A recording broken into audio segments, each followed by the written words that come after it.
దేవునికి స్తోత్రం. శ్రేష్టమైన సమయాన్ని మనకందరికీ ఆ దేవాదేవుడు ఇచ్చాడు. మన కొరకై ఆయనకు స్తుతులు స్తోత్రాలు చెల్లించుకుందాం. అలాగే మీకు అందరికీ కూడా ప్రభు నామమున చేస్తున్నాను.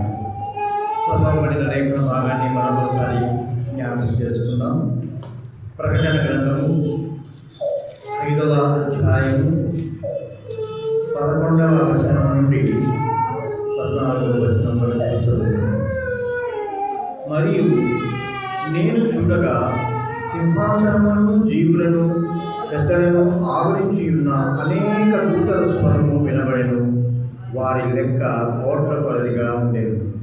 వారు వధింపబడిన గొర్రెపిల్ల శక్తియు ఐశ్వర్యమును జ్ఞానమును బలమును ఘనతయు మహిమయు స్తోత్రమును పొందనప్పుడని గొప్ప స్వరముతో చెప్పుతుంది.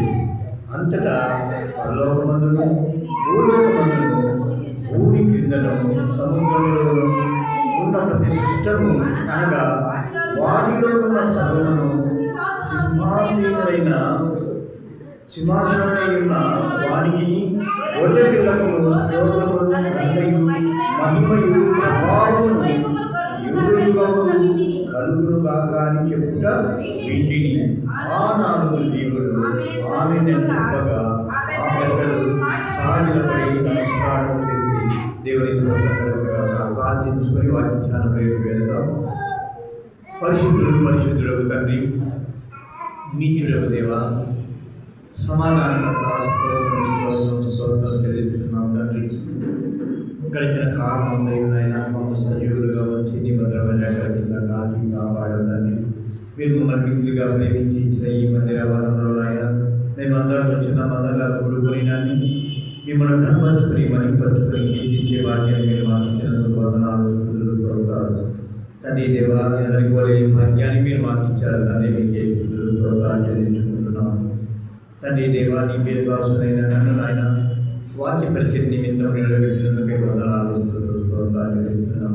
మీకు మనుకరుగా వాక్య పరిచయం సాగులకు మా అందరి హృదయపరకాలలో మీ మాటలు నాయన నింపుటకు సహాయం చేసి ప్రభుత్వమని మా ప్రభుత్వంలో నజరేయుడైన యేసుక్రీస్తునామమున ప్రార్థించి వేడుకొనుచున్నాము తండ్రి. ఆమేన్. దేవుని స్తోత్రం కలుగును గాక. గత వారము మనము ఒక గొర్రె పిల్ల పాఠం నేర్చుకున్నాం. ఏమిటమ్మా పాఠం? వెంబడింపబడదగిన గొర్రెపిల్ల. నేటి దినమున వధింపబడిన గొర్రెపిల్ల, దాని శ్రేష్టత, అది ఎందుకు స్తుతులు స్తోత్రాలు పొందడంలో ఈ లేఖన భాగాలను బట్టి మనం ఈ దిన ధ్యానం చేసుకుందాం. మొదటగా గమనించినట్లయితే, మరియు నేను చూడగా 11వ వచనం, సింహాసనమును జీవులను పెద్దలను ఆవరించి ఉన్న అనేక దూతల స్వరము వినబడెను.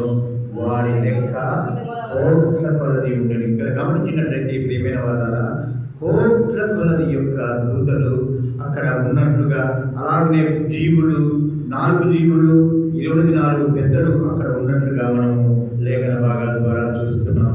అక్కడ వారు ఏం చేస్తున్నారంటే గొప్ప స్వరము వినబడలాగున వారు అక్కడ ఉన్నట్టుగా, అంతకుముందు వచనాలు చూసినట్లయితే కొత్త పాట పాడుదురని అక్కడ లేఖన భాగాలు తెలియజేస్తున్నాయి. అయితే 12వ వచనాన్ని మనం చూద్దాం. ప్రియమైన వారు, శ్రేష్టమైన వచనాన్ని చూద్దాం. వారు వధింపబడిన గొర్రెపిల్ల శక్తియు ఐశ్వర్యమును జ్ఞానమును బలమును ఘనతయు మహిమయు స్తోత్రమును పొందగలుగుటని గొప్ప స్వరంతో చెప్పుచున్నది. దేవుని స్తోత్రం కలుగును గాక. ఇక్కడ ఈ లేఖన భాగాల్లో మనం చూసినట్లయితే వధింపబడిన గొర్రెపిల్ల. ఎవరు ఈ వధింపబడిన గొర్రెపిల్ల అంటే ప్రభు అయిన యేసుక్రీస్తు అని చెప్పి మనకు లేఖన భాగాల్లో తెలియజేస్తున్నారు. యోహాను సువార్త 1వ అధ్యాయం 29వ వచనం, అలాగే 36వ వచనం కూడా ఈ లేఖన భాగాన్ని స్పష్టంగా మనకు తెలియజేస్తుంది. ప్రేమైన వారు, వధింపబడిన గొర్రెపిల్ల ఏ దినాన వధింపబడిందో గత వారాల్లోనే మనం నేర్చుకున్నాం. పసుకా బలి పశువుగా ఆయన పసుకా దినాన్ని వధింపబడినట్లుగా చూస్తున్నాం. మామూలుగా యెరూషలేము పట్టణంలో ప్రేమైన వాళ్ళ ప్రతి దినము బలి జరుగుతుంది. అది ఉదయము ఒక బలి, సాయంకాలము ఒక బలి జరుగుతుంది.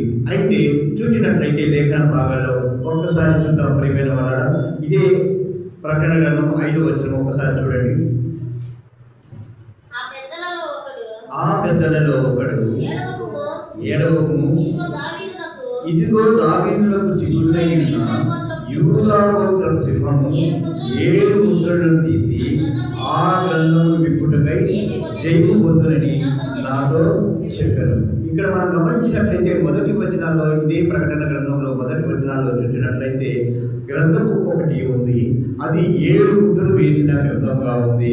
ఆ గ్రంథాన్ని విప్పుటకు కానీ చూచుటకు కానీ ఎవరికి అర్హత లేదని, ఆ అర్హత కలిగింది వధింపబడిన గొర్రె పిల్లకు మాత్రమే అని చెప్పి ఈ లేఖన భాగాలు తెలియజేస్తున్నాయి. ప్రియమైన చూసినట్లయితే 3వ వచనం, అయితే పరలోకమందు కానీ భూమి యందు కానీ భూమి కింద కానీ ఆ గ్రంథము విప్పుటకైనను చూచుటకైనను ఎవరికి శక్తి లేకపోయిను. అయితే 5వ వచనంలో చూసినట్లుగా ఆ గ్రంథం విప్పుటకు ఎవరైనా యోగ్యుడు ఉన్నారా అని చూసినట్లయితే ప్రియమైన వాళ్ళ 6వ వచనం చూద్దాం. మరియు సింహాసనములకు ఆ 4 యుగులను పెద్దలకు మధ్యకు వధింపబడినట్టున్న గొర్రె పిల్ల నిలిచియుట చూచితిని. ఆ గొర్రె పిల్లకు 7 కొమ్ములు 7 కన్నులు నూనెలు. ఇక్కడ మనం గమనించినట్లయితే వధింపబడిన గొర్రె పిల్ల ఎక్కడైనా నిలిచి ఉంటుందా? ఎక్కడ కూడా నిలిచి ఉండదు ప్రియమైన వాళ్ళంటే.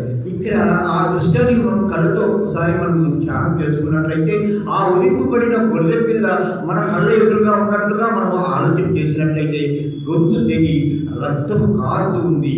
వధింపబడినదిగా ఆ గొంతు తెగిన గొర్రె పిల్లకు రక్తము కారుతూనే ఉంది, కానీ అది పడిపోకుండా నిలిచి ఉన్నదన్నది మనం ఇక్కడ జ్ఞాపకం చేసుకోవాలి.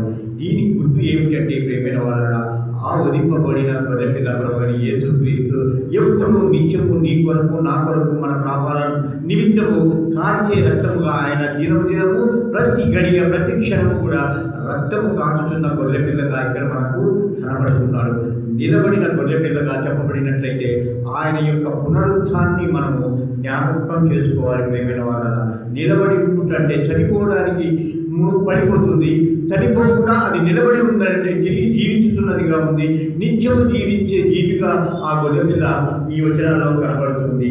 అటువంటి గొర్రె పిల్లకు 7 కొమ్ములు 7 కన్నులు ఉన్నవి. కొమ్ము అని అంటే ప్రియమైన వాళ్ళ, ఎవరికైనా మనము ఎదుటి వ్యక్తిని ఏదైనా అనేటప్పుడు నీకేమైనా కొమ్ములు వచ్చాయా అని అంటే అతనికి ఒక ఘనత ఉన్నట్లో, లేకపోతే మనము వ్యంగ్యంగా అన్నట్లుగా కనబడుతూ ఉంటుంది. అయితే ప్రియమైన వాళ్ళ, ఇక్కడ కొమ్ము అనేది ఒక అధికారాన్ని సూచిస్తుంది.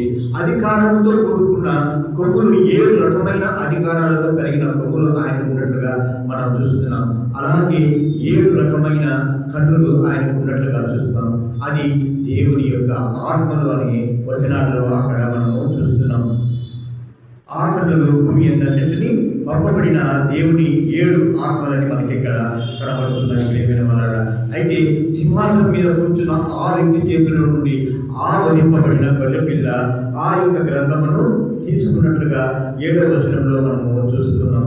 ఇక్కడ మనం గమనించినట్లయితే ప్రియమైన వాళ్ళ 12వ వచనంలో ఆ గొర్రె పిల్ల శక్తియు ఐశ్వర్యమును జ్ఞానమును బలమును ఘనతయు మహిమయు స్తోత్రమును నరుడని గొప్ప స్వరముతో చెప్పుతుంది. ఇక్కడ మనం గమనించినట్లయితే 7 విధమైన విషయాలను మనం ఇక్కడ చూస్తున్నాం. ఇవన్నీ కూడా దేవునికి సంబంధించిన అంశాలుగా మనం గమనించాలి ప్రియమైన వాళ్ళ. శక్తి అనేది మానవులకి ఇప్పుడు కూడా ఎక్కడ ఉండదు, ఒక బలము మాత్రమే ఉంటుంది. అయితే శక్తి అని మనం ఎప్పుడు చెప్తాము, ఏ మనిషితో అయినా కూడా అన్నట్లయితే ఒక వ్యక్తి ఏదైనా ఒక పని చేసేటప్పుడు సమయాన్ని తొందరగా ముగించినట్లయితే అతనికి బాగా శక్తి ఉందని చెప్తాము. ఉదాహరణకు ఒక తొట్టి నింపడానికి 2 వ్యక్తులను ఒక బావి దగ్గరికి పంపినప్పుడు ఆ బావి నుండి ఆ 2 వ్యక్తులు ఒకరు ఒక 10 నిమిషాల్లోనూ ఒకరు ఒక 7 నిమిషాల్లోనూ ఆ తొట్టిని నింపిన వారైతే వీరిద్దరిలో ఎవరు శక్తివంతులని మనం చెప్తాం? 7 నిమిషాలు నింపిన వారిని కదా శక్తివంతులని చెప్తాము. అయితే 10 నిమిషాలు నింపిన వాడికి శక్తి ఉందా లేదా? కానీ బలం అతనికి ఉంది, అయితే శక్తి లేదు ప్రియమైన వాళ్ళ.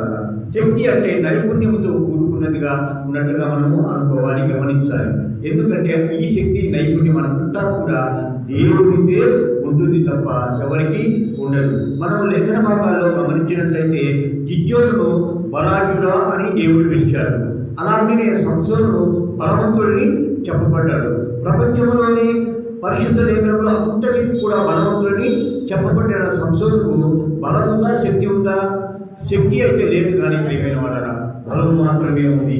అది కూడా శారీరకమైనదిగా ఉందని మనము గమనించాలి. మనము ఇలాగే శక్తి విషయంలో చెప్పుకున్నట్లయితే ఆయన తిరిగి లేపబడడానికి కావలసిన శక్తి కలిగిన వ్యక్తిగా మనము చూస్తున్నాం.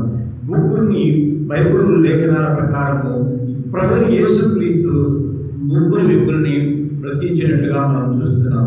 చివరిగా యోహాను సువార్త 11వ అధ్యాయంలో చూసినట్లయితే లాజరును బ్రతికించిన ఆ ప్రభువైన యేసుక్రీస్తు లాజరు లేచినప్పుడు అప్పటికి చనిపోయి 4 దినములైన ఆ లాజరు లేచి వచ్చినట్లుగా చూస్తున్నాం.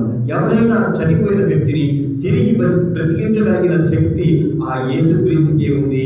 ఆ శక్తి ఎవరిచ్చారంటే ప్రభువైన యెహోవా దేవుడు మాత్రమే ఇచ్చినట్లుగా మనము చూస్తున్నాం. శక్తి గురించిన ఇంకా లేఖనాలను మనము చాలా జాగ్రత్తగా చూసినట్లయితే శక్తి అన్న మాటకు ఏదైనా చూసినట్లయితే అన్నిటి మీద అధికారం ఉన్నట్లుగా మనము చూస్తున్నాం. ఎవరినైనా మనం శక్తిమంతులను చెప్పడం కంటే కూడా బలవంతులను చెప్పడమే సమంజసంగా ఉంటుంది. సర్వశక్తులైన దేవుని ఆ శక్తి కలిగిన వచనాన్ని మనం పలికేటప్పుడు, ఆ మాటను మనం పలికేటప్పుడు దేవుడికి మాత్రమే ఆ శక్తి అనే మాటను వర్తిస్తున్నట్టుగా మనం చూస్తున్నాం. అలాగే మనం గమనించినట్లయితే మత్తయి సువార్త 28వ అధ్యాయం 18వ వచనంలో చూసినట్లయితే ప్రభువైన యేసుక్రీస్తు చెబుతున్నాడు, భూమి అందే కానీ ఆకాశంలో కానీ పరలోకంలో కానీ నాకు సర్వ అధికారం నాకు కలిగి ఉన్నది, సర్వాధికారం నేను కలిగి ఉన్నానని చెప్పి లేఖన భాగం ద్వారా ఆయన తెలియజేస్తున్నాడు. ప్రియమైన వారు చూడండి, సర్వాధికారం భూమి ఎందు అంటే ఒక గాలి మీద కానీ, ఒక తుఫాను మీద కానీ, సృష్టించిన ప్రతి వస్తువు మీద కానీ, ప్రతి దాని మీద ఆయన అధికారం ఉంది. ప్రియమైన వారు పేతురు నడిచి సముద్రం మీద నడవడానికి ఇష్టపడినప్పుడు ప్రభువైన యేసుక్రీస్తు సముద్రం మీద నడిచినప్పుడు ఒక తుఫాను వచ్చింది. ఆ తుఫానును అణిచివేయడానికి తుఫాను ఆగిపోయినప్పుడు ఆగిపోయినట్లుగా మనం చూస్తున్నాం.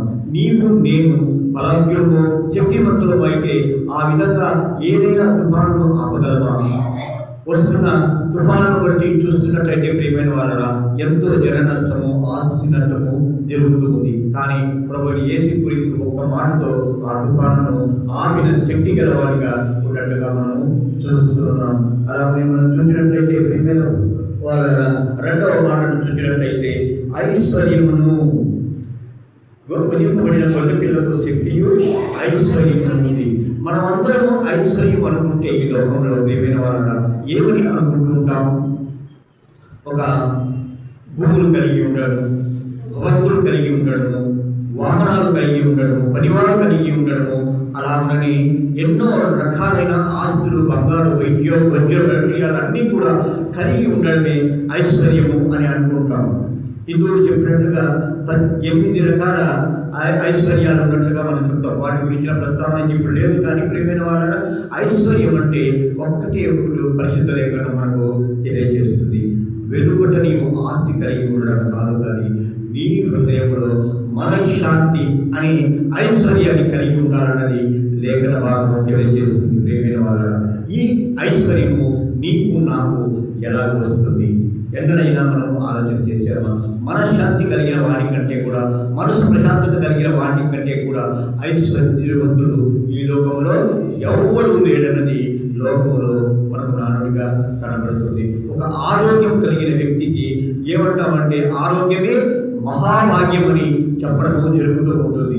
ఇలా ఉన్న మనం ఐశ్వర్యం అనే మాట చూసినట్లయితే ఈ లోకం సంపద అయితే కాదు, కానీ దేవుని యొక్క మహదైశ్వర్యము మనకు ఉండాలని దేవుని వాక్యము సెలవిస్తుంది. ప్రయోజన చూసినట్లయితే కొలస్సీలకు రాసిన మొదటి పత్రిక, కొలస్సీ పత్రిక 2వ అధ్యాయము 9వ వచనం, ఏదైనగా దేవత్వము యొక్క సర్వ పరిపూర్ణత్వము శరీరముగా నివసించుతున్నది మరియు ఆయన యందు మీరును సంపూర్ణమై ఉన్నారు. ఆయన సమస్త స్థలాలలో శిరస్సై ఉన్నారు. దేవునికి స్తోత్రం కలుగును గాక.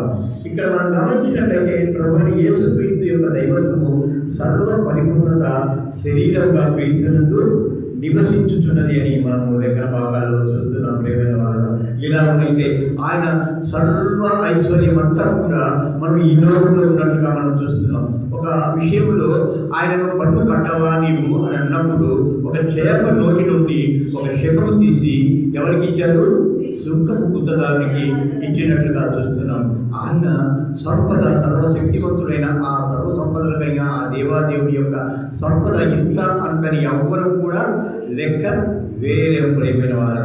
నీ కొరకు నా కొరకు ఈ లోకంలో ఎన్నో రకాల ఐశ్వర్యాలను ఈ లోకంలో ఆయన ఉంచాడు. సర్వ సంపదలను ఈ లోకంలో నిక్షిప్తం చేసి ఉంచాడు. ప్రేమైన వారు బంగారం భూమి నుండి తీసుకుంటాం, వెండి కూడా బంగారం నుండే మనము భూమి నుండే తీసుకుంటాం. రాగి కానీ రకరకాలైన ఖనిజాలన్నింటినీ కూడా మనం భూమి నుండే తీసుకుంటాం.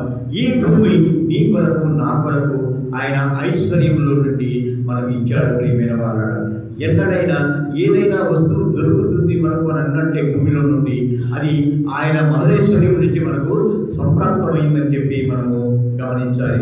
అలా నేను చూసినట్లయితే ప్రియమైన వాళ్ళ ఎన్నో రకాలుగా మనుషుల కొరకు ఆయన మహదైశ్వర్యాన్ని ఈ లోకంలో ఉంచి ఉన్నాడు. అయితే మానవులమైన మనం అందరం కూడా వాటిని సద్వినియోగపరచడానికి మాత్రము ముందుకు రాము. ప్రియమైన వాళ్ళ ఏదైనా అనారోగ్య పరిస్థితులను బట్టి మనం ముందుగా ఇది చేయాలి అది చేయాలని ఆశపడతామే. కానీ ప్రియమైన వాళ్ళ దేవుని యొక్క కృప మహదైశ్వర్యము మనకు ఉంటే తప్ప ఏది కూడా మనకు సాధ్యం కాదన్నది మనము ఈ వచనాల ద్వారా మనము గమనించాలి. ప్రియమైన వాళ్ళ మూడవది మనము చూసుకున్నట్లయితే ప్రియమైన వాళ్ళ మూడవది జ్ఞానం.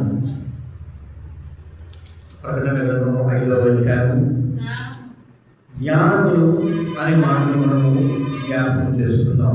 జ్ఞానము అనే మాటను చూసినట్లయితే ప్రియమైన వాళ్ళ ఇది కూడా దేవునికి సంబంధించింది మాత్రమే ఉంది. ప్రియమైన వాళ్ళ ఏ విషయమైనా నీవు తెలుసుకోగలవు అని అంటే అది దేవుడిచ్చే జ్ఞానం ద్వారా తప్ప వేరే విధంగా నీకు నాకు దొరకదు. ప్రియమైన వాళ్ళ ఏమంటే ఇక్కడ జ్ఞానం అనే మాట దేవునికి సంబంధించి ఉన్నది.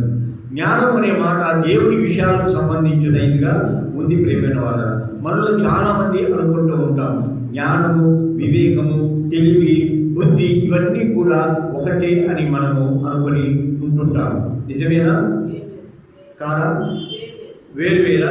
సరే, అయితే తెలివి అనే మాటకు అర్థం చెప్పండమ్మా. తెలివి అనే మాటను ఏ విధంగా మనము చెప్పగలుగుతాం? అన్నీ ఒకటే కదా? బుద్ధి ఒకటేనా? వివేకము ఒకటేనా? చూడండి ప్రియమైన వాళ్ళారా, నేను మీకు విషదంగా ఎందుకు చెప్తున్నానంటే పరిశుద్ధ లేఖనాల యొక్క అంతర్భాగాలను అంతరాలను మీరు పరిశీలించి తెలుసుకోవాలంటే ఒక్కొక్క పదము యొక్క భావాన్ని మీరు తెలుసుకొని ఉండి తీరాలి. ఒకవేళ చెప్తాను ప్రియమైన వాళ్ళ, తెలివి అంటే ఏమిటి అంటే ఒక తెలుసుకున్న విషయాన్ని జాగ్రత్తగా దాన్ని చెయ్యడం, ఏదైనా నైపుణ్యాన్ని సంపాదించుకోవడం అని చెప్పుకుందాం, అది తెలివనబడుతుంది. అయితే వివేకం ఏమిటి? తెలుసుకున్న విషయాన్ని ఎంతో భావయుక్తంగా సమయానుకూలంగా వాడుకోవడమే వివేకం. అయితే బుద్ధి అంటే ఏమిటి చెప్పండి. బుద్ధి అంటే ఏమిటి? తెలివి తెలుసుకున్నాము, వివేకం తెలుసుకున్నాము. బుద్ధి అంటే ఏమిటి? మన ఆలోచన తప్ప ఇంకొకటి కాదు. ఆలోచన మాత్రమే బుద్ధి తెలియజేస్తుంది. నీవేవైతే పని చేస్తున్నావో నీ ఆలోచన బట్టి ఏదైతే చేస్తున్నావో అది మాత్రమే బుద్ధి అని చెప్పగలిగింది. మరి జ్ఞానం అంటే ఏమిటి? వీటన్నిటి కూడా మించింది తెలుసుకున్న దానిని అంతరాల్లో ఉంచుకొని ఆ అంతరాల్లో ఉంచుకున్న దాన్ని ఎప్పుడైతే నువ్వు వినియోగిస్తూ వస్తున్నావో దానినే జ్ఞానము అని చెప్పబడింది. ప్రేమైన వాళ్ళ, మీకు ఇంత విషయంగా నేను ఎందుకు చెబుతున్నానంటే మీరు లేఖన భాగాలను పరిశీలిస్తున్నట్టుగా నేను అనుకుంటున్నాను. లేఖన భాగాలు మీరు చదువుతున్నట్టుగా నేను అనుకుంటున్నాను. ఆ లేఖన భాగాలు మీరు చదువుకుంటున్నప్పుడు ఒక మాట మీకు తెలిసినప్పుడు తెలియనంటే ఎట్లా ఉంటుంది, ఎలా ఉపయోగించాలి, జ్ఞానం అంటే ఏమిటి, ఎలా ఉపయోగించాలి, వివేకం అంటే ఏమిటి, మనం ఎలా ఉపయోగిస్తున్నాము, ఎలా తెలుసుకుంటున్నాం అన్నది నేర్చుకోవడానికి మాత్రమే మీకు ఈ విధంగా చెబుతున్నట్టుగా గమనించండి ప్రియమైన వాళ్ళరా. అలాగే జ్ఞానం గురించిన మాటలు చూసినట్లయితే ప్రియమైన వాళ్ళరా, ఆయనకు ఎంతటి జ్ఞానం ఉందంటే సొలొమోను ఇచ్చిన జ్ఞానము ఆయనకు ఉన్నట్లుగా లేఖన భాగాలు తెలియజేస్తున్నాయి. ఒక రాజ్యము ఆయనకు ఉంది. ఆ రాజ్యంలో ప్రజలందరినీ కూడా ఆయన రక్తం ద్వారా కొనబడ్డాడని ఇదే ప్రకటన గ్రంథం 7వ అధ్యాయంలోని 9-10 వచనాలు. అటు తరువాత 9-10 వచనాలు, 5వ అధ్యాయం ప్రకటన గ్రంథం 5వ అధ్యాయం 9-10 వచనాలు. ఆ పెద్దలు నీవు ఆ గ్రంథమును తీసుకొని దాని ముద్రలు విప్పుటకు నీవు వధింపబడిన వాడిని నీ రక్తమిచ్చి ప్రతి వంశమును ఆయా భాషలు మాట్లాడు వారిలో ప్రతి ప్రజలోను ప్రతి జనములోను దేవుని కొరకు మనుష్యులను కొని మా దేవునికి వారిని ఒక రాజ్యముగాను యాజకులుగాను చేసి తిరుగుతా వారు భూలోకమందు 7 కొత్త పాట పాడుదురు. దేవునికి స్తోత్రం కలుగును గాక. ఇక్కడ గమనించండి, వధింపబడిన ఆ గొర్రె పిల్లకు ఒక రాజ్యం ఉంది. ఆ రాజ్యానికి సంబంధించిన పౌరులు ఉన్నారు. ఆ పౌరులను పరిపాలించడానికి ఏమి అవసరం అంటే మొట్టమొదటిగా జ్ఞానము అవసరమై ఉంది. సొలొమోను చక్రవర్తి అడిగినట్లుగా ప్రభుని దేవుని అడిగాడు కదా. ఏమని అడిగాడు? నాకు నీవిచ్చిన ప్రజలను పరిపాలించబడుటకు జ్ఞానమును దయచేయమన్నాడు. నువ్వు ధనమును ఐశ్వర్యంలో కీర్తిని ఏమి అడగలేదు కాబట్టి, అడగలేదు కనుక నీకు నేను వాటిని కూడా నీకు ఇస్తున్నానని ఆ దేవుడు సొలొమోనుకు ఇచ్చాడు. ప్రియమైనవారు, ఇక్కడ దేవాది దేవుడైన ప్రభువైన యేసుక్రీస్తుకు వధింపబడిన గొర్రెపిల్లగా ఆయనకు ఒక రాజ్యం ఉంది. ఆ రాజ్యానికి యాజకులుగా మనల్ని అందరినీ కూడా చేర్చి ఉన్నాడు. వారి కొరకు వాటిని ఏ విధంగా పరిపాలించాలంటే ఒక జ్ఞానము అవసరమై ఉంది. పరిపాలించుటలో అందరూ ఒకలాగా ఉంటారా? ఏదైనా ఒక న్యాయం చేసినప్పుడు ఆ న్యాయము కొంతమందికి అన్యాయంగా కనబడవచ్చు, కొంతమందికి న్యాయంగా కనబడవచ్చు, కొంతమందికి అన్యాయము న్యాయము 2 విధాలుగా కనబడవచ్చు. కానీ ప్రభువు ఈ దేవుడు మనకు చేస్తున్న ఏ న్యాయమైనను ఆయన పరిపాలించే తీరులో ఏదైనా కూడా న్యాయంగానే ఉంటుంది, అందరికీ న్యాయబద్ధంగానే ఉంటుందని అంతటి జ్ఞానాన్ని కలిగిన ఆ దేవాదేవుని యొక్క జ్ఞానాన్ని పరిపాలించడంలో మనము చూస్తున్నాం. ప్రియమైన వాళ్ళ అలాగే మనం చూసినట్లయితే ప్రియమైన వాళ్ళ యోహాను సువార్త 5వ అధ్యాయము 23వ వచనం చూద్దాం. యోహాను సువార్త 5వ అధ్యాయం 23వ వచనం. తండ్రిని కనపరచునట్లుగా క్షమించడం. ఒకసారి జ్ఞానం గురించి కదా మనం మాట్లాడుకుంటున్నాం, క్షమించడం తర్వాత చెప్తున్నామండి. అలాగే తన బిడ్డల యొక్క మార్గాన్ని సరైన మార్గంలో ఆయన నడిపించడానికి ప్రేమైన వాళ్ళ ఆయనకు జ్ఞానము అవసరమైనది. నా దగ్గరికి మీరు రండి, మీకు సరైన మార్గం నేను బోధిస్తాను, నా ఉపదేశాల ద్వారా నీవు ఖచ్చితమైన మార్గంలో మీరు నడుస్తారు, మంచి మార్గంలో మీరు నడుస్తారు అని ఆయన జ్ఞానంతో మనలో నిన్ను నన్ను కోరుకుంటున్నాడు. ప్రేమైన వాళ్ళ అలా అంతటి గొప్ప జ్ఞానం కలిగిన ఆ దేవాదేవుని మనం సేవిస్తున్న వాడుగా ఉన్నాం. ఇంకొక విషయానికి వస్తే ప్రియమైన వాళ్ళ ఆయన జ్ఞానానికి చిన్న సాదృశ్యత చెప్పాలంటే ప్రపంచంలో ఉన్న అన్ని గ్రహాలు కానీ అన్ని రకాలైన నక్షత్రాలు అన్నీ కూడా వారి వారి స్థితులను బట్టి అవి నడుచుకుంటూ ఉన్నాయి. భూమి కొంత భాగము వంగి ఉన్నట్లుగా మనం చూస్తున్నాం. ఆ వంగి ఉన్న భాగము ఒక అర్ధ డిగ్రీ కానీ అటు ఇటు మారినట్లయితే భూమి కొంత భాగము కొంత భాగమే కాదు, పూర్తిగా నశించిపోతుంది. ప్రేమైన వారు అంతటి జ్ఞానంగా భూమి తిరగడం కానీ సూర్యుడు తిరగడం కానీ ఈ గ్రహాలన్నీ కూడా ఒక స్థితిలో ఒక నిర్దిష్టమైన పరిస్థితిలో వాటిని నిర్ణయించి అవి తిరుగులాగా చేసిన దేవాది దేవుని యొక్క జ్ఞానాన్ని నీవు నేను అంచనా వేయగలమా? ఆయన యొక్క జ్ఞానం లేనితనము మనం ఏమనుకుంటామనంటే ఆయన జ్ఞానం లేని వాళ్ళు, లేకపోతే మనుషులు ఇంతమందిని ఎందుకు సృష్టిస్తాడు, సృష్టించిన ప్రతి మనిషికి అన్ని రకాలుగా చేయాలి కదా అని అంటాడు. మనం పుట్టిన 2-3 బిడ్డల్ని మనం కరెక్ట్గా పోషించలేకున్నాం. అయితే దేవుడు జ్ఞానవంతుడు, అందరినీ సరి సమానంగా చూస్తున్నావు. కాకపోతే మనకు కలిగిన స్వాతంత్రాన్ని బట్టి, మనకు కలిగిన బుద్ధిని బట్టి మనం నడుచుకుంటూ వెళ్తున్నామే తప్ప ఆ దేవాదేవుడు నిన్ను కానీ నన్ను కానీ ఎవరిని కూడా తక్కువ చేయలేదు. ప్రేమైన వారు ప్రతి ఒక్కరికి అందరికీ జ్ఞానాన్ని ఇచ్చాడు. ఆ జ్ఞానాన్ని ప్రతి ఒక్కరు వినియోగించుకోవడంలోనే లోపం జరుగుతుంది తప్ప ఎవరు కూడా జ్ఞాన లోపయుక్తంతో దేవుడు సృష్టింపలేదు. ప్రేమైన వారు గమనించినట్లయితే, ఏ విధంగానైనా చూసినట్లయితే ఆయన గొప్పగా జ్ఞాని అయి ఉన్నాడన్నది మనం గమనించాలి. ప్రేమైన వారు నాలుగవదిగా చూసినట్లయితే బలం అనే మాట మనం ఇక్కడ చూస్తాం. ప్రేమైన వారు 12వ అధ్యాయంలో 12వ వచనంలో 5వ ప్రకటన గ్రంథం 5:12లోనే చూస్తున్నాం. ప్రేమైన వాళ్ళ బలము అనే మాటను మనము చూద్దాం. బలము అనే మాటను చూసినట్లయితే ముందే చూస్తున్నాం కదా. ప్రేమైన వాళ్ళ మనకు బలము రెండు రకాలుగా ఉంటుంది. మొదటిది ఏమిటంటే శారీరక బలము, రెండవది ఆత్మీయ బలము. శారీరక బలంతో మనము కొన్ని పనులు మాత్రమే చేస్తాం.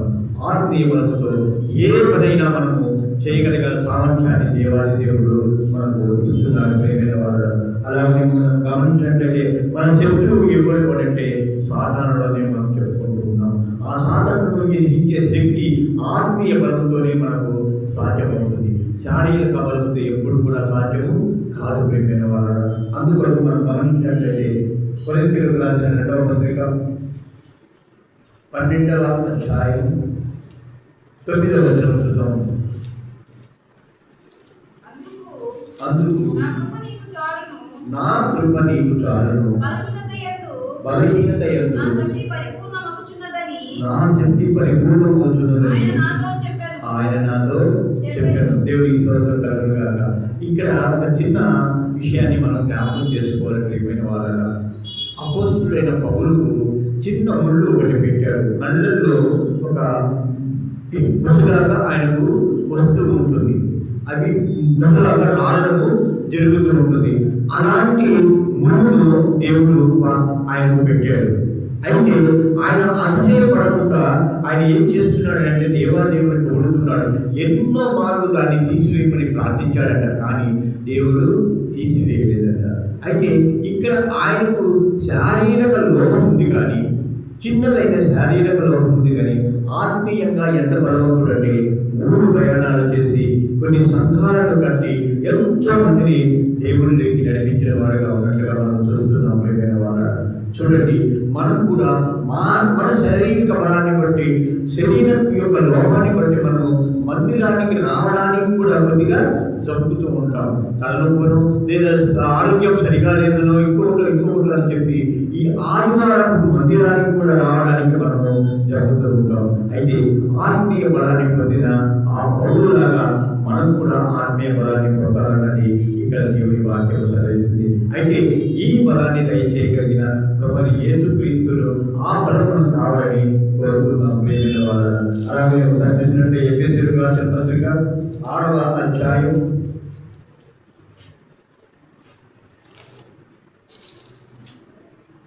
10వ వచనం చూద్దాం. తుదకు ప్రభు యొక్క మహాశక్తిని బట్టి ఆయన యందు బలవంతులై ఉండుడి. మనమందరం కూడా ఎవరి యందు బలవంతులై ఉండాలని అంటే ప్రియమైన వారు ఆయన ప్రభు యొక్క మహాశక్తిని బట్టి మనం అందరం కూడా బలవంతులై ఉండాలి. ఎందుకు బలమనంటే అపవాది తంత్రాలను ఎదుర్కొంటున్న శక్తి ఉన్నట్లు దేవుడి సర్వాలను ధరించుకోవాలని దేవుని వాక్యము సెలవిస్తుంది. ఇక్కడ మనం గమనించినట్లయితే మనం బలవంతులకు కావాలి అంటే ఆయన మహాశక్తి మనలో ప్రభుత్వతుందని చెప్పి దేవుని వాక్యం తెలియజేస్తుంది. అలాగే మార్కు సువార్త 12వ అధ్యాయం 30వ వచనం ప్రియమైన వాళ్ళ బలం గురించిన మాటలు దేవాదేవుడు మనం తెలియజేస్తున్నమాట. మార్కు సువార్త 12వ అధ్యాయం నీ పూర్ణ హృదయంతోను, నీ పూర్ణ ఆత్మతోను, నీ పూర్ణ వివేకంతోను, నీ పూర్ణ బలంతోను నీ దేవుడైన ప్రభువును ప్రేమించుకోవాలన్నది ప్రధానమైన ఆజ్ఞ. దేవుని స్తోత్రం కలుగుగాక.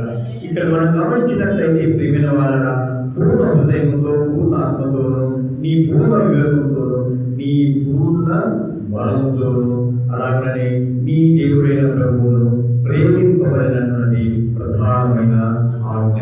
ఇక్కడ మనం గమనించినట్లయితే ఇవన్నీ కూడా దూరమైన వాటిన్నిటి కూడా మనం గమనించినట్లయితే మన శారీరక శక్తి కానీ మన ఆత్మీయ బలాన్ని కానీ అలాగే మన ఆత్మీయ బలం కాకుండా శారీరక బలంతో కూడా ఆయనను ఆత్మతో సత్యంతో ఆరాధించాలన్నది దేవుని మొదటి ఆజ్ఞగా ఇక్కడ మనకు కనబడుతుంది. ప్రేమైన వారు ఇక్కడ బలం గురించిన మనము ఈ మాటలు మనము మరొకసారి జ్ఞాపకం చేసుకున్నట్లయితే శత్రువులను జయించుటకు ఆయన ప్రజలందరికీ కూడా బలాన్నిచ్చే దేవాదేవుడిగా ఉన్నట్టుగా లేఖన భాగాలు మనం పరిశీలించుకున్నాం.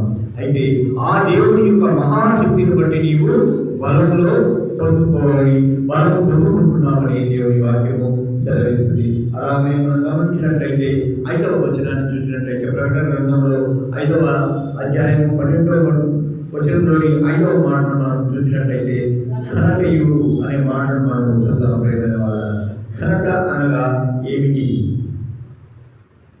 ఘనత అంటే మనము ఎవరైనా ఒక వ్యక్తి చేసిన పనిని ఆయన గొప్పగా చేశాడు అంటే ఆ పనిలో ఆయన గొప్ప నిపుణతను కలిగి ఉన్నాడంటే మనము ఆయనకి ఇచ్చే గౌరవమే ఘనత. ఎవరైనా కూడా కీర్తి అనే మాట ఘనత అనే మాటను చూసినట్లయితే ఎవరైనా ఒక వ్యక్తి చేసిన పనిని ఆయన్ను మనము పొగడమే ఘనత, ఆయనకి ఇచ్చే గౌరవమే ఘనతగా చెప్పబడుతుంది. ప్రియమైన వారులారా, ఘనత అనే మాటను చూసినట్లయితే ప్రభువుని యేసుక్రీస్తుకు ఎక్కడైనా ఘనత వచ్చిందా? ఒక సందర్భాన్ని మనం ఎవరైనా జ్ఞాపకం చేస్తున్నామా? ఎక్కడైనా ఆయనకు ఘనత వచ్చిందా? కారణాలు పెళ్లి విద్యలో ఘనత వచ్చిందామా? వచనం చదవనుంటే ఎక్కడ ఆయనకు ఘనత రాలేదు. ప్రియమైన వారు, ఒక్క సిలువలో మాత్రమే ఆయనకు ఘనత వచ్చింది. ఎందుకు ఆ ఘనత వచ్చిందనంటే ఆ ఉలింపబడిన గొర్రెపిల్ల యొక్క రక్తము నీ పాపాలు నా పాపాల నిమిత్తమై ఆయన కార్చిన రక్తమే ఆయన ఘనతను తెచ్చింది. ప్రియమైన వారు, ఏ విషయం ఎన్నో మహత్కార్యాలు చేశాడు, ఎంతో మందిని బ్రతికించాడు, ఎంతో మందికి కన్ను లేని వారికి కన్నులిచ్చాడు, గుడ్డి వారికి చూపునిచ్చాడు, అలాగనే గుడ్డి వారిని నడిపించాడు, అలాగే రోగాలతో బాధలతో ఉన్న ప్రతి ఎంతో మందిని కూడా ఆయన అన్ని రకాలుగా వారికి ఉపశమనం కలిగించాడు తప్ప ఎవరు కూడా ఆయన్ను ఘనపరిచిన వారుగా లేరు. అయితే ఒక చోట మాత్రం ఒక గుడ్డివాడు దావీదు కుమారుడా నన్ను దాటిపోతున్నాడు, అది ఘనతగా మనం అనుకుందామా? ఘనతగా దావీదు మహారాజు ఒక ఘనత కలిగిన రాజుగా ఉన్నాడు, ఆయన కుమారుడు కోల్చాడంటే అది ఒక ఘనత అనుకుందామా?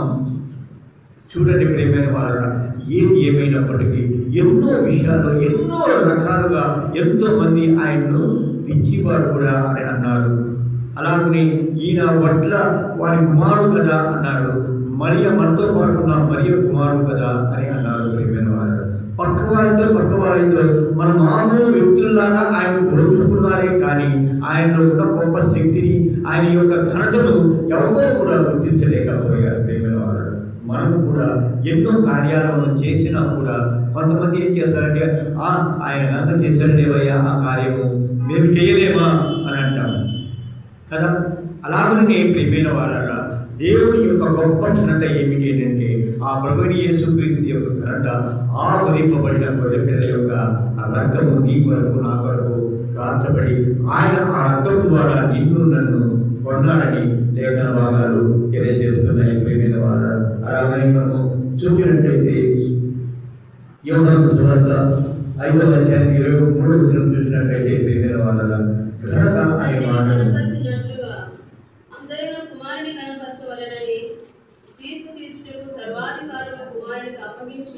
దేవుని స్తోత్రం కలుగునుగాక.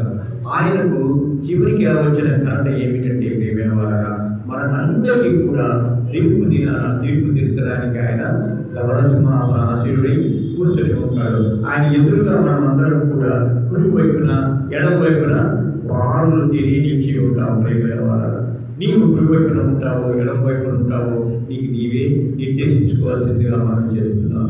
ఎందుకంటే ప్రియమైన వాళ్ళ ఆ తీర్పు నిర్ణయం యొక్క ఘనత ఆయన ఇవ్వది. ఆ ప్రభు యేసుక్రీస్తు యొక్క ఘనత ఏమిటంటే నిన్ను నన్ను తీర్పు చేయాలని దేవుని వాక్యము సెలవిస్తుంది. ప్రియమైన వాళ్ళ అయితే ఆరవదిగా చూద్దాం. ప్రియమైన వాళ్ళ మహిమ అంటే ఏమిటి? మనం అంటుంటాం కదా, దేవుడు మా దేవుడు మహిమ గలవాడు అంటున్నాం. ఏమిటి ఆ మహిమ? ఒక్కొక్క మాటను మీకు వివరంగా చెబుతున్నాను.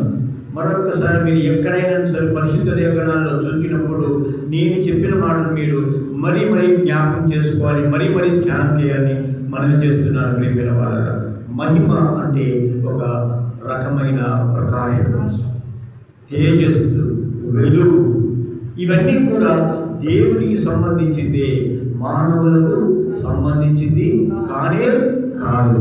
ఆయన మహిమ పొందుతాడు. యోహాను సువార్త 17వ అధ్యాయం 5వ వచనంలో చూసినట్లయితే జగత్తి పుట్టక ముందే, భూమి పుట్టక మునిపి ఆయన దగ్గర ఆయనకు మహిమ ఉంది.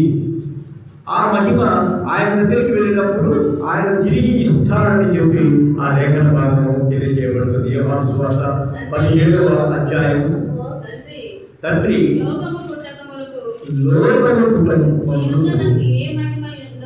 నీ యొద్ద నాకు ఏ మహిమ ఉండబడెను, ఆ మహిమతో నన్ను ఇప్పుడు నీ యొక్క మహిమపరచుము. దేవునికి స్తోత్రం కలుగుగాక. జగత్తి పుట్టక ముందు ఆయనకు ఉన్న మహిమ ఏమిటి? తరువాత ఆయన యుద్ధకు వెళ్ళినప్పుడు అదే మహిమను ఎలా ఉండాలి అన్నది మనం గమనించినట్లయితే ప్రియమైన వాళ్ళగా ఈ పరిశుద్ధ గ్రంథంలో ప్రకటన గ్రంథంలో 5వ అధ్యాయంలో చూసినట్లయితే 7 ముద్రలు కలిగిన ఆ యొక్క గ్రంథపు చుట్టను విప్పగలిగిన శక్తి ఎవరికి ఉంది అంటే ఆ ఉదింపబడిన గొర్రెపిల్లకు మాత్రమే ఉంది. అది ఎటువంటి మహిమ కలిగి ఉంది అని అంటే ప్రియమైన వాళ్ళ ఎంతో గొప్ప మహిమ కలిగి ఆయన రక్తము ద్వారా ఎంతో మందిని రాజ్యంగాను యాజకులను ఆడే చేసిన మహిమ ఆ రక్తానికి కలిగి ఉందన్నది మనం ఇక్కడ గమనించాలి. ప్రియమైన వాళ్ళ నిజంగా మహిమ అనేది ఎంతో గొప్ప వెలుగుతో కూడుకున్నది, ప్రభావంతో కూడుకున్నది. ఆ మహిమ అందరూ చూడగలిగినదిగా ఉంటుంది, కానీ అది ఆత్మతోనే చూడగలిగిన మహిమగా ఉంటుంది. ఎవరైనా ఒక వ్యక్తి ప్రార్థన చేసుకుని ఇంట్లో నుంచి బయటకు వచ్చే సమయంలో మనము ఆ వ్యక్తి యొక్క మొహాన్ని చూస్తే ఏమని అనుకుంటాం? ఎంతో ప్రకాశవంతంగా ఉంటుంది, దేవుని మహిమ ఈ వ్యక్తిలో ఉంది అని చెప్పి మనము అనుకుంటూ ఉంటాం. ప్రియమైన వాళ్ళ ఆ వ్యక్తి యొక్క మొహము ప్రకాశవంతంగా ఉంది అంటే అది ఎక్కడి నుంచి వచ్చింది అంటే హృదయంలో మనశ్శాంతి కలిగి ఉండడం ద్వారా ఆ ప్రకాశం మొహంలో కనబడుతూ ఉంది. Face is the index of the mind. ఎప్పుడైతే హృదయం ఏలాగా ఉంటుందో అదే ముఖంలో కనబడుతుందని మనకు దేవుడు తెలియజేస్తున్నాడు. ప్రియమైన వారు, ఎప్పుడైతే మనం ప్రార్థన ద్వారా దేవునితో సాన్నిధ్యంగా వెలిగి ఉంటామో ఆయన మహిమను మనకు ఇస్తున్నాడు. అయితే మానవులు అందరూ కూడా ఏం చేస్తున్నాడంటే దేవుడిచ్చే మహిమను పొందలేకపోతున్నారు. ప్రియమైన వారు, ఆ మహిమ నీకు నాకు అందరికీ ఇచ్చే దేవుడై ఉన్నాడు, కానీ మనం ఎవరు కూడా పొందలేకపోతున్నాం. కానీ ఆ మహిమ జగత్తి పుట్టక ముందే ఆయన ఉంది. ఆయన తిరిగి దేవుని దగ్గర పొందుకునేవాడుగా ఉన్నట్టుగా మనము లేఖన భాగాలు చూస్తున్నాం. ప్రియమైన వారు, అయితే ఆ మహిమ శిలువ మరణం ద్వారా కూడా కలిగిందని మనము తెలుసుకోవాలి. ప్రియమైన వారు, ఆయన మహిమ శిలువ మరణం ద్వారా వచ్చింది. శిలువ మరణం పొందినప్పుడు ప్రియమైన వారు, ఆయన మరణించే సమయంలో 7 మాటలు పలికి చివరకు ఆత్మను దేవునికి అప్పగించిన సమయంలో ప్రియమైన వారగా అక్కడ ఉన్న శతాధిపతి అప్పుడే చనిపోయాడు అని చెప్పినప్పుడు పిలాతు కూడా అప్పుడే ఆయన చనిపోయాడా అని అక్కడ చూసినట్టుగా అన్నట్టుగా మనము వింటున్నాం. ఇప్పుడు మనం గమనించినట్లయితే ఆయన చనిపోయిన దేవుడు బట్టి చూస్తే అక్కడ ఇంకా 2 దొంగలు ఉన్నారు, వారిద్దరూ చనిపోలేదు. కానీ ఈయన ముందుగా ఎలా చనిపోయాడు అంటే ప్రియమైన వారగా మహిమ కొరకై ఆయన చనిపోయినట్టు చూస్తాం. శిలువ మరణము అందరికీ కూడా అది గొప్ప దేవుని శక్తి అయి ఉన్నదని మనము గమనించాలి. ప్రియమైన వారు, అలాగే మనం చూసినట్లయితే 7వ మాట ఏమిటి అంటే స్తోత్రము. స్తోత్రము అంటే ఏమిటి? దేవుని స్తుతించుట. స్తుతి అనే మాట చెప్తున్నాడు కదా. స్తుతి అంటే ఏమిటి?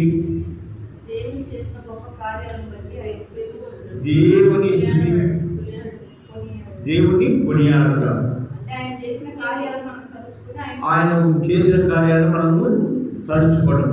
స్తుతి అంటే పొగడటము, ఆయన గొప్ప చేయడము.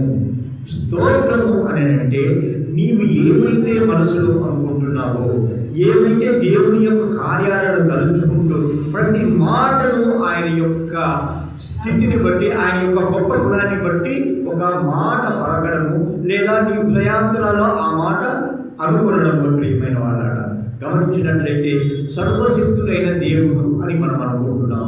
అంటే ఆయన ఎంతటి సర్వశక్తుడో ఆయన మన మనసులో మనం అనుకుంటున్నాము. ఇదొక స్తోత్రముగా చెప్పబడుతుంది. అయితే కరుణామయుడైన దేవా అనే మాటను కూడా మనము చెప్పడం జరుగుతుంది. ఆయన ఎంతటి కరుణామయుడు అని మన హృదయంలో అనుకుంటున్నాము. ఈ హృదయంలోని మాటలను బయటికి చెప్పుటే స్తోత్రం. ఇక్కడ మనం గమనించినట్లయితే ఆయనకు ఎన్నో పేర్లు ఉన్నాయి. అన్ని పేర్లలో ఎన్నో పేర్లు ఉన్నాయి. కానీ చాలామంది 1000 నామాలు అని చెప్తూ ఉంటారు. 1000 మాత్రమే ఆయన పేర్లు ఉన్నాయా? ఉన్నాయమ్మా? 1000 ఉన్నాయా? ఎక్కువ ఉన్నాయా? సరే, మీరు ఈసారి ఎప్పుడైనా రాసుకొని నాకు చెప్పండి ఏవి ఎక్కువ ఉంటే. ఎక్కువ ఉన్నాయి. 1 కాదు, 2 కాదు, కొన్ని వేల పేర్లు ఆయనకు ఉన్నాయి. ఎన్నెన్నో పేర్లు ఆయన కలిగి ఉన్నాడు. మన జీవితంలో ఏ కార్యమైనా చేస్తున్న సమయంలో ఆ కార్యానికి సంబంధించిన పేరు ఆయనకు ఉంది. నీ మీద ప్రేమ చూపించాడు, ప్రేమామయుడు. కృప చూపించాడు, కృపానిధి. అలాగనే సర్వకృపానిధి అని మనం చెప్పుకోవడము జరుగుతుంది. ఆయనే మనకు ఒక తండ్రిగా చిన్నపాటి శిక్షణకు నీకు నాకు వేశాడు. ఆయన ఒక తండ్రి. అలాగే తల్లిలా లాలించాడు, ఆయన ఒక తల్లి. ఇలా ఉన్న ఎన్నో రకాలుగా చెప్పుకున్నట్లయితే తల్లికి సంబంధించిన గుణాలు ఆయనలో కలిగి ఉన్నాయి, తండ్రికి సంబంధించిన గుణాలు ఆయనలో కలిగి ఉన్నాయి. అలాగే రాజుగా ఆయన గుణాలు కలిగి ఉన్నాయి. సర్వ సైన్యాధికారిగా ఆయనకు అన్ని గుణాలు కలిగి ఉన్నాయి. ఏ గుణం చూసుకున్నందుకు ఆయన యొక్క కృప ప్రేమ మన ఎడల కనబడుతుంది. ప్రియమైన వాళ్ళ ప్రతి మాటను కూడా మన నోటి ద్వారా గొప్పగా స్తోత్రం చేయడమే స్తోత్రం అనే మాటను తెలియజేస్తుంది. అయితే మీకు ఒక చిన్న రిక్వెస్ట్ చేయాలని నేను ఆశపడుతున్నాను. మీలో ప్రార్థన చేసేవారందరూ కూడా జాగ్రత్తగా వినండి. మీరందరూ కూడా ప్రార్థన చేసేవారందరూ కూడా మీ కోరికలను కాకుండా, మీరు ఆయనకి ఏదో చెప్పి ఈ కోరిక నాకు తీర్చనే మాట చెప్పకుండా, ఆయన యొక్క నామాలను మీరు ఎంత శ్రేష్టంగా పలకలలో, ఎంతసేపు మీరు పలకలలో మీ ప్రార్థనను మీరు ఎత్తిపట్టాలని నేను మనం చేస్తున్నాను. ఇప్పుడు నేను చెప్పిన మాట మీకు అర్థమైందా? ప్రార్థనలో మీరు మీ యొక్క అవసరాలను దేవునికి చెప్పకండి, మీ యొక్క అవసరాలను దేవునికి ఎలుగెత్తి మొరపెట్టకండి. ఆయన యొక్క నామ మహిమలను ఎక్కువగా పొగడండి. కృపామయుడా, దయామయుడా, కరుణామయుడా, ఇలా ఎన్నో రకాలైన పేర్లు ఆయనకు ఉన్నాయి. ఎంతసేపు మీరు ఆ పేర్లను ధ్యానం చేయగలరో అంతసేపు ధ్యానం చేయమని నేను మనం చేస్తున్నాను. ప్రియమైన వాళ్ళ అదే స్తోత్రము. ఈ 7 రకాలైన అంశాలను మనం చూస్తున్నట్లయితే 7 మాటలను కూడా దేవుని యొక్క పరిపూర్ణత, సర్వశక్తివంతుడైన ఆ దేవాదేవునికి మాత్రమే ఆరాధింపదగినవిగా ఉన్నాయి. అయితే ఈ ఒలింపబడిన గొర్రె పిల్లకు అంత అర్హతను కలిగినట్లుగా ఈ 7 గుణాలు ఉన్నాయి. ప్రియమైన వాళ్ళ ఈ 7 గుణాలు కలిగి ఉన్న ఈ ఒలింపబడిన గొర్రె పిల్ల ఆ 7 ముద్రలు వేసిన గ్రంథపు చుట్టను చుట్టుటే కాదు, విప్పులకు కూడా అధికారం కలిగి ఉన్నాడు. 6వ అధ్యాయం ప్రకటన గ్రంథం 6వ అధ్యాయం అన్ని చూసినట్లయితే ఆ 7 ముద్రలకు సంబంధించిన తీర్పులన్నీ కూడా మనకు 6వ గ్రంథంలో కనబడతాయి, 6వ అధ్యాయంలో మనకు కనబడతాయి. ప్రియమైన వాళ్ళ అలాగే మనము చూసినట్లయితే ప్రియమైన వాళ్ళ 11వ వచనము చూద్దాం.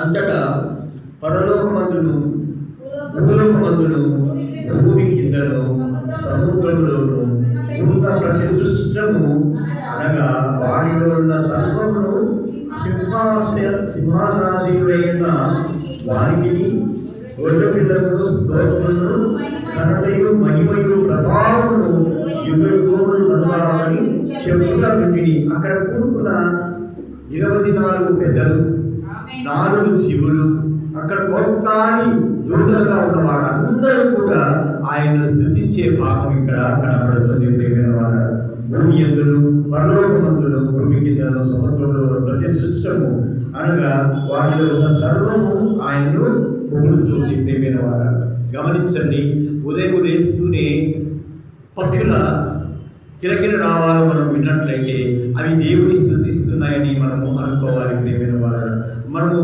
ఉదయం లేస్తూనే రేపు 1 గంట తర్వాత ఏ పని చేయాలి, లేదా ఇంకో సమయానికి ఏం చేయాలి, ఇంకో సమయానికి ఏం చేయాలని ఆలోచన చేస్తామే తప్ప రాత్రి అంతా కూడా నిన్ను నన్ను జీవింపజేసిన ఆ దేవాదేవునికి ఎక్కడికో వెళ్ళిపోయిన నీ ఆత్మను తిరిగి నీ శరీరంలో ప్రవేశపెట్టిన ఆ దేవాదేవునికి ఎన్నడైనా మనం స్తుతులు చెల్లించామా, స్తోత్రాలు చెల్లించామా?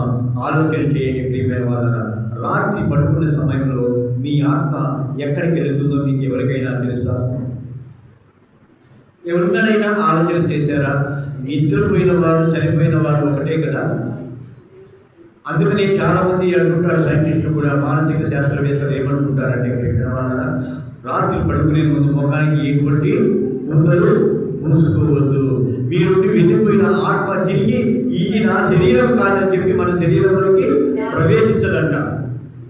చాలా మంది సైంటిస్టులు చెప్తున్న మాట ప్రియమైన వాళ్ళ ఇక్కడ మనం గమనించినట్లయితే రాత్రి పడుకున్న మనము తిరిగి లేయాలంటే కూడా దేవుని యొక్క కృప, ఆయన మహదైశ్వర్యం మనకు అవసరమై ఉన్నది. ప్రియమైన వాళ్ళ అలా మన గమనించినట్లయితే ప్రతి సర్వస్వము ఈ లోకంలో ఉన్న ప్రతిదీ కూడా మానవులమైన మన కొరకు ఆయన సృష్టించి ఉంచాడు. పండ్ల ఫలాలైతేనేమి, ధనధాన్యాలైతేనేమి, నిధులైతేనేమి, ఇక్కడ కలిగిన ఖనిజాలన్నీ కూడా ఎవరి కొరకు సృష్టించినాడంటే నీ కొరకు, నా కొరకు, మనందరి కొరకు దేవుడు సృష్టించాడు. ప్రియమైన వాళ్ళ మనము అలాగే గమనించినట్లయితే 14వ వచనాన్ని చూసినట్లయితే 4 జీవులు ఆమెను చెప్పగా ఆ పెద్దలు సాగిలపడి నమస్కారం చేసి, ఎవరికి నమస్కారం చేశారంటే ప్రియమైన వాళ్ళ సింహాసనాసీనుడైన వారికి వధింపబడిన గొర్రె పిల్లకి వారందరూ కూడా నమస్కారం చేశారు. ఇక్కడ తండ్రి అయిన దేవునికి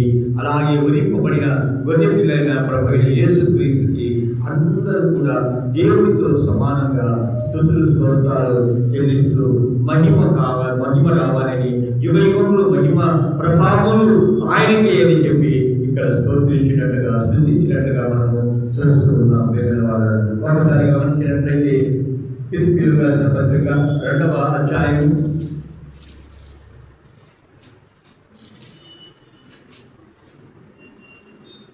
9-10 వచనాలను చూద్దాం.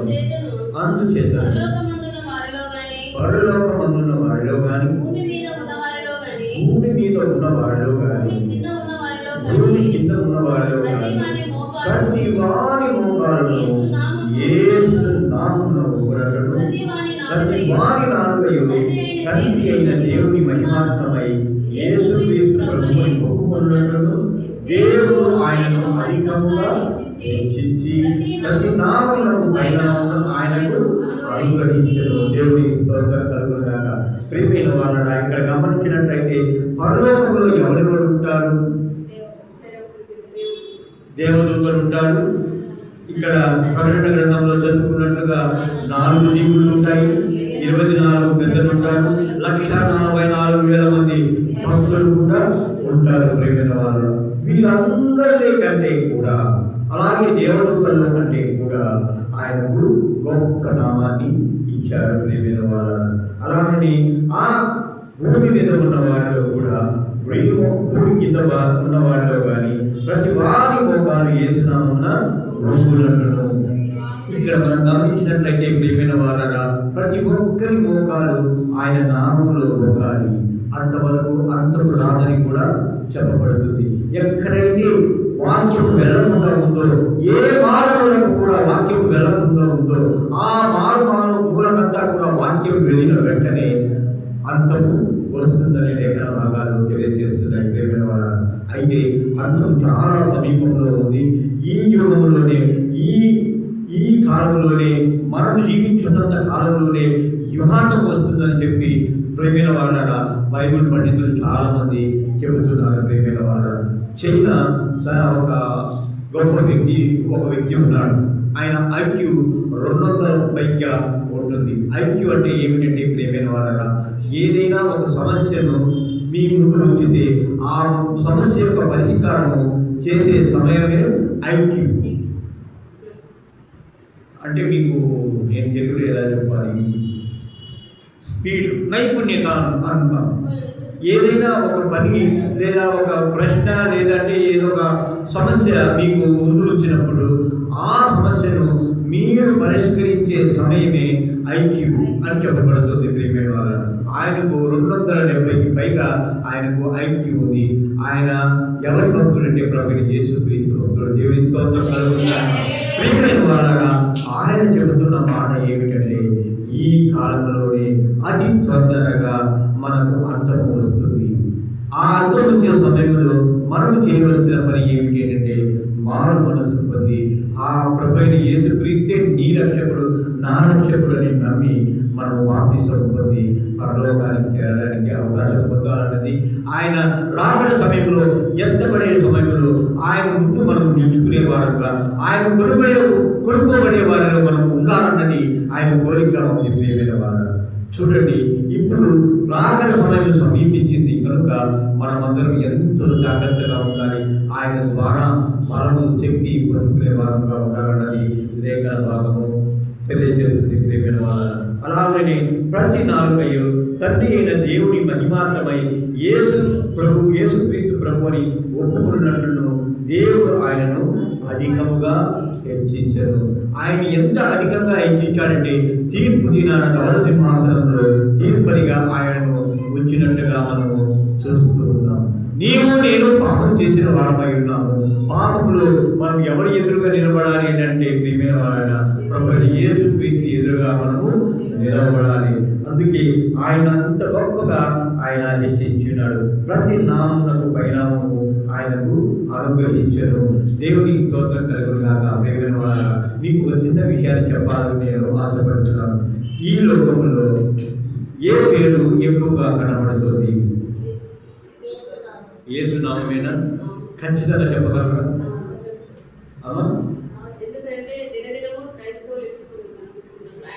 పరిశుద్ధ లేఖనంలో అది ఎక్కువగా కనిపించే పేరు ఏమిటి చెప్పగలరా?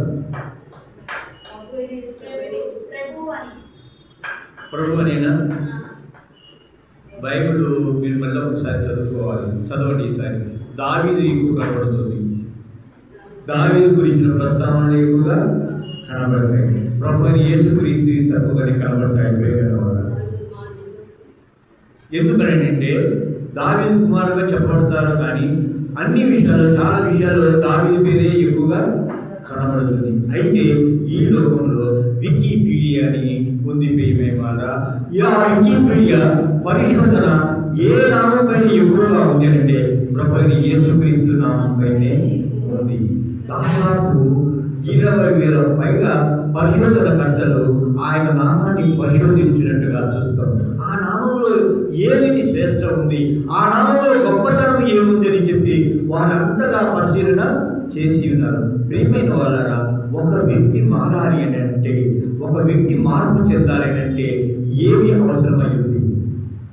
మొట్టమొదటిగా ఒక వ్యక్తి, తాగుబోతు వ్యక్తి, తిరగలి అయిన వ్యక్తి, ఒక దొంగ అయిన వ్యక్తి మారాలంటే ఏమి అవసరమైంది?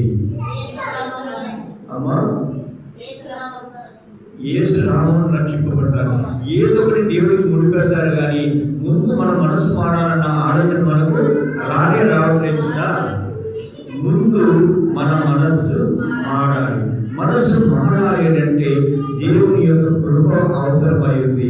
ఆ దేవుని కృప నీలో ఉంది అంటే నీవు ఎప్పుడైతే నీ మనస్సు మారుతుందో అప్పుడు దేవాదేవుని వెంబడించి ఆయన యొక్క సుస్థిరమైన స్థానాన్ని నువ్వు పొందుకుంటావు. ఆయన ఇచ్చే గొప్ప స్థానాన్ని నువ్వు పొందుకుంటావు. ఆయన ఎంతటి గొప్ప ఐశ్వర్యవంతుడంటే ప్రియమైన వారగా నీ కొరకు నా కొరకు ఒక బంగారు పట్టణాన్ని వైఢూర్యాలతో వజ్రాలతో రకరకాల గోవేదికాలతో రకరకాల విలువ కలిగిన రత్నాలతో నీ కొరకు నా కొరకు భవనాలను నిర్మించారు. ఈ లోకంలో ఒక చిన్న 3 అంతస్తుల భవంతి 2 అంతస్తుల భవంతి ఉంటేనే మనము ఎంతో గొప్పగా వీలైతాం, కారడు ఎగరేస్తాం ప్రేమైన వారు. అయితే ఆ దేవాలయ దేవుడించే నీ కొరకు నా కొరకు ఆ యొక్క బంగారు పట్టణంలో బంగారు వీధుల్లో నీ కాలి కింద బంగారు ఉందనంటే నీవు ఎంత ఐశ్వర్యరాలు ఒక్కసారి ఆలోచన చేయాలని మనం చేస్తున్నాను ప్రియమైన వారు. గమనించినట్లయితే ఆ వదింపబడిన గొర్రె పిల్ల యొక్క పట్టణంలో ముందాకలే అమ్మగారు పాట పాడారు కదా, అక్కడ ఆకలితప్పుడు ఉండవు, అలాగనే వెలుగు ఉండదు. అక్కడ ఏముంటుంది? గొర్రె పిల్ల యొక్క వెలుగు ఉంటుంది. ఆయనే దీపంగా ఉంటాడని లేఖన భాగాలు తెలియజేస్తున్నాయి ప్రియమైన వారు. చివరిగా ఒక మాట చెప్పి నేను ముగిస్తాను. రోగిలు రాసిన పత్రిక 1వ అధ్యాయం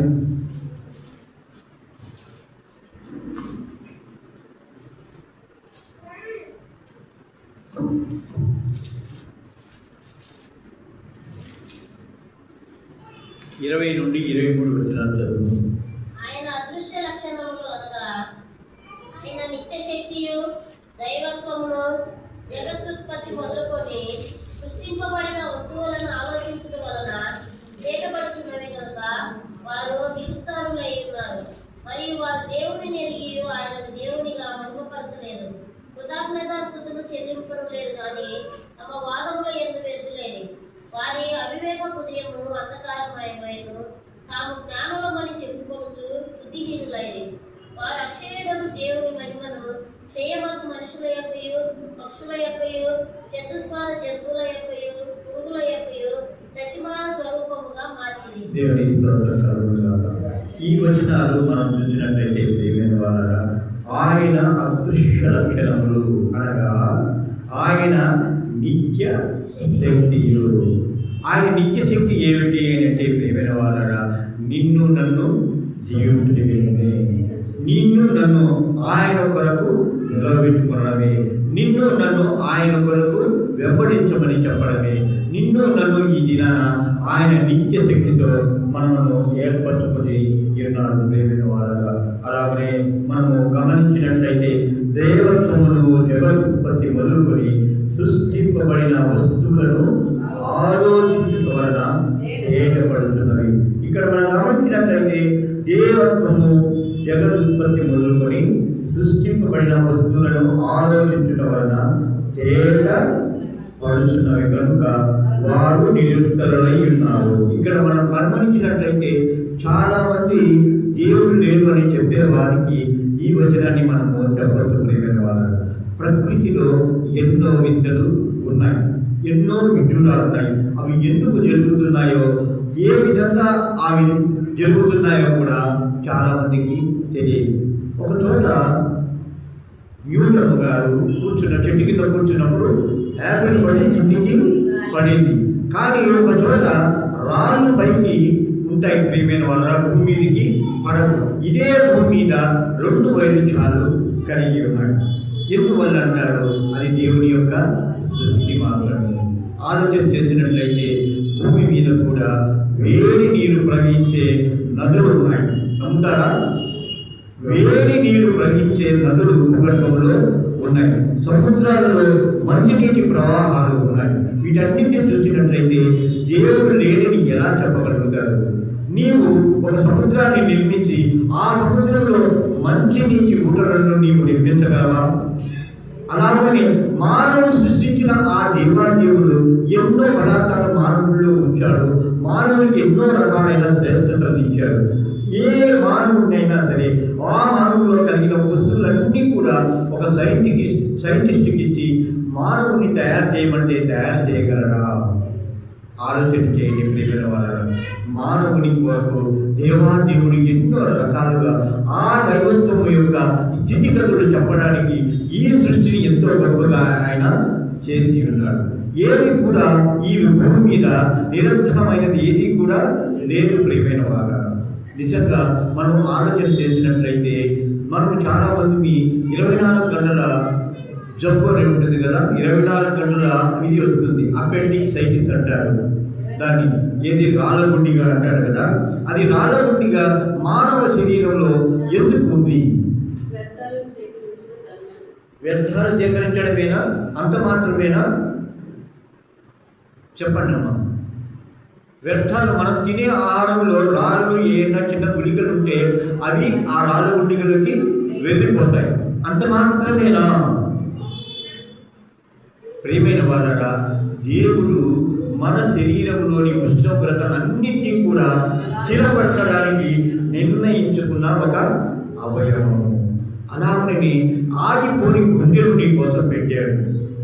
అలాగని నిద్రించే సమయంలో నీకు దేవాదేవుడు ఎన్నో దృశ్యాలను నీ కళ్ళకు చూపిస్తూ ఉన్నాడు, తిరిగి మతికి తెస్తున్నాడు. ప్రియమైన వాళ్ళరా, ఇవన్నీ కూడా గమనించినట్లయితే జగత్ పునాది వేయబడక ముందే మనం అన్నీ కూడా అదృష్ట లక్షణాలను మనం చూస్తూ జగత్ ఉత్పత్తి మొదలుకొని సృష్టింప వస్తువులను ఆలోచించడం వలన తేలపడుతున్నది కనుక వారు నిరంతరులై ఉన్నారు.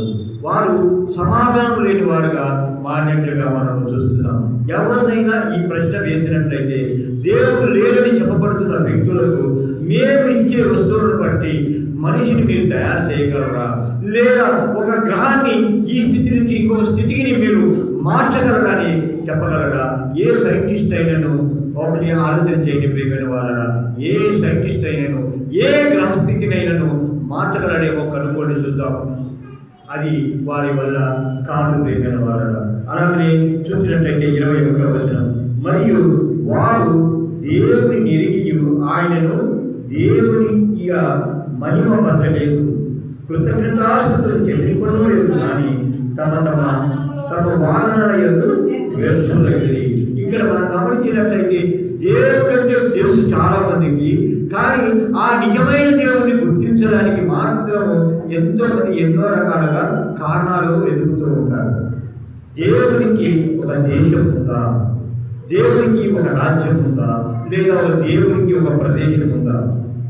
ప్రియమైన వారారా, దేవుడు ఎక్కడైనా పుట్టి అందరికీ ఉపయోగపడేవారిగా ఉంటాడు తప్ప ఒక్కతోనే పుట్టి ఒక జాతికో ఒక మతానికో లేకపోతే ఒక గ్రూప్కో ఉపయోగపడే దేవుడుగా ఉండడు. ప్రియమైన వారారా, ఇవన్నీ మనం గమనించినట్లయితే ఒక నాస్తిక వాదులకు దేవుడు చెబుతున్న మాటలు, ఆయన దేవుడిగా మహిమపరచలేదు. దేవుడుగా ఎన్నో కార్యాలను భూమి మీద ప్రభు యేసుక్రీస్తు ఉండి ఆయన ఎన్నో అద్భుత కార్యాలు చేశారు.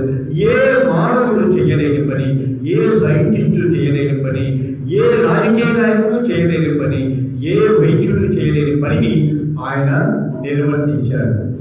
పుట్టికి ఆయన ఉమ్ము ఊసి కంటి చూపు నింపించిన దేవాదేవుడు. ప్రేమైన వాళ్ళ ఈ దినాన ఏ సైంటిస్ట్ అయినా ఆ పని చేయగలడా? అయితే ఇప్పుడున్న టెక్నాలజీ ప్రకారము కొంతవరకు ఏదో లెన్స్ అమర్చి వారికి ఏదో దృష్టి ఇస్తామని చెబుతున్నారే కానీ సంపూర్ణమైన దృష్టిని మాత్రం వారికి ఇవ్వలేకపోతున్నారు. ప్రియమైన వారు చూడండి, నాస్తికులైన వారు దేవుణ్ణి స్తుతించడానికి కూడా వారు భక్తులుగా లేరని, వ్యర్థులుగా మారారని ఈ వచనము తెలియజేస్తుంది. 22వ వచనం చూద్దాం. ప్రియమైన వారు, వారి అవివేక హృదయము అంధకారమయమాయను, తాము జ్ఞానమును చెప్పుకొచ్చు బుద్ధిహీనులైరి. ఇక్కడ మనం గమనించినట్లయితే జ్ఞానము అనే మాటకు బుద్ధి అనే మాటకు మనం జ్ఞాపకం చేసుకున్నట్లయితే ప్రియమైన వారు తెలివి లేని వారు, వారి ఆలోచన తగినట్టుగా వారు బుద్ధి లేని వారిగా మారినట్టు చూసేదానికైతే మేము అన్ని విషయాలు తెలుసుకున్నవారు, అన్ని పనులు మేము చేయగలవారు, జ్ఞానం అని చెప్పుకుంటుంటారే కానీ ఏం చేస్తున్నారు? జ్ఞానం లేక బుద్ధిహీనులుగా మారినట్లుగా చూస్తున్నాం. ప్రేమైన వారు అలాగే అక్షయులకు దేవుని మహిమను క్షయములకు మనుషుల యొక్కయు, పక్షుల యొక్కయు, జంతువుల యొక్కయు, చూపుల యొక్కయు ప్రతిమా స్వరూపంగా మార్చింది. చూడండి ప్రియమైన వాళ్ళ, ఇక్కడ మనము లోకంలో చాలా మంది ఏం చేస్తున్నారంటే వారు ఒక వ్యక్తిని పూజించడం ద్వారా దేవుడు వారిలోనే ఉన్నారని అనుకుంటున్నారు. అయితే దేవుడు వారిలో ఉండవచ్చేమో కానీ ప్రియమైన వారు నిజంగా దేవుడైతే కారు అన్నది మనం గమనించాలి. ఎంతో మంది ఈయన దేవుడని ఆయన చేసిన కొన్ని కార్యాలను బట్టి దేవుడిగా పొగుడుతూ ఉంటారు. ప్రియమైన వారు ఏ వ్యక్తి అయినా కూడా కొంతవరకే చేయగలడు కానీ సంపూర్ణమైన దేవుని యొక్క మహిమను బయలుపరచలేడు, దేవుని యొక్క శక్తిని బయలుపరచలేడు, దేవుని యొక్క మహేశ్వర్యను మనం తెలియజేయలేదు. మన పాపాలను ఎవరు ఏ మనుషుడు ఓడలేడు. కానీ మనమందరం కూడా ఏం చేస్తామనంటే వారి ద్వారానే మనం పాపాలు పోయాలని అనుకుంటుంటారు, వారి ద్వారానే మనం పోయాలని చెప్పి మానవుని దేవునిగా చేస్తున్నాడు. మానవునే కాదు ప్రియమైన వాళ్ళగా, అలాగనే పక్షుల యొక్కయు, చతుర్పాద జంతువుల యొక్కయు, పురుగుల యొక్కయు ప్రతిమా స్వరూపంగా మార్చిది. దేవునికి స్తోత్రం కలుగునుగాక. చాలా మందిని మనం గమనించినట్టయితే ఇక్కడ చెప్పకూడదు కానీ ఎన్నో చోట్ల వెళితే మనకు బలులు కానీ అలాగనే రకరకాలైన జంతువులు దేవతలుగా కనబడటము చూస్తూ ఉన్నాం. ప్రేమైన వారు ఆనాడు మనం చూసినట్టయితే అవన్నీ కూడా ఏమైతే నశించిపోయి మాత్రమే, నశించిపోయే వాటినే మనము ఆస్వాదిస్తున్నాం, వాటిని స్తుతిస్తున్నాం, పొగుడుతున్నాం, ఆరాధిస్తున్నాం. నిజమైన దేవుణ్ణి మనము ఎన్నడూ కూడా ఆరాధించడం లేదని ఎవరైతే నాస్తికులుగా ఉన్నారో వారిలాగే మనం కూడా నిజమైన దేవుణ్ణి ఆరాధించకుండా మనం ఈ రకమైన పక్షులను, మానవులను, పురుగులను, చతుస్పాద జంతువులను మనం పూజిస్తున్నట్టుగా లేఖన భాగాలు తెలియజేస్తున్నాయి. ఇక్కడ మనం గమనించినట్లయితే ఆ ఉదింపబడిన గొర్రెపిల్ల యొక్క 7 విధానాలు మనం జ్ఞాపకం చేసుకోవాలి. ఆయనే సర్వశక్తి అయిన దేవుడు అని, ఆయనే మహిమగల దేవుడు, బలముగల దేవుడు, ఐశ్వర్యాన్ని ఇచ్చే దేవుడు, అలాగే మహిమ, ఘనత, ప్రభావములు కలిగిన దేవుడు అని చెప్పి మనం ఆలోచన చేయాలి. ప్రియమైన వారు ఈ దినాన మీ అందరికీ కూడా ఆ ఉదింపబడిన గొర్రెపిల్ల యొక్క రక్తము మన అందరి పాపాలను కడిగి ఆయన 7 ముద్దలు కలిగిన ఒక గ్రంథపు చుట్టను విప్పడానికి అర్హుడై ఉన్నాడు. ఈ 7 అంశాల యొక్క అర్హతను కూడా ఆయన కలిగి ఉన్నారని లేఖన భాగాల ద్వారా మనము తెలుసుకుంటున్నాము. మనము ఈ దినాన ఆ యొక్క ప్రభువైన యేసుక్రీస్తు ఉదింపబడడం ద్వారా నిత్యము ఆయన కార్చే రక్తం ద్వారా నిన్ను నన్ను శుద్ధి చేసుకోవాలని మనం చేస్తూ వాక్యం ముగిస్తున్నాను. ప్రార్థించుకున్నాము. పరిశుద్ధుడు కానీ నిత్యుడు దేవ, సమాధానకర్త, స్తోత్రం చెల్లిస్తున్నాం తండ్రి. ప్రకటన గ్రంథము 5వ అధ్యాయంలోని నాయన అన్ని వచనాలలోనైనా మీ యొక్క ఘనత, మహిమ, ప్రభావాలు, శక్తి, ఐశ్వర్యము నాయన అలాగని ఎన్నో రకాలైన మహిమలు, ప్రభావాలు ఆయన మీరు చూపించారు తండ్రి. ఆ మహిమ ప్రభావాలను బట్టి నాయన మేము మీ అందరి విశ్వాసం కలిగి ముందుకు సాగులకు సహాయం చేయండి. కృపడి తిరువాత తండ్రి మీ యొక్క రక్తం ద్వారా మా పాపాలను కడిగి మమ్మల్ని శుద్ధులు చేసి మీరు ఏర్పరిచిన మీ పట్టణంలో మాకు స్థిరమైన స్థానాలను ఏర్పరచమని మా ప్రభువులో రక్షకుడు నజరైన యేసుక్రీస్తు నామమున ప్రార్థించి వేడుకొనిచున్నాము తండ్రి. ఆమేన్.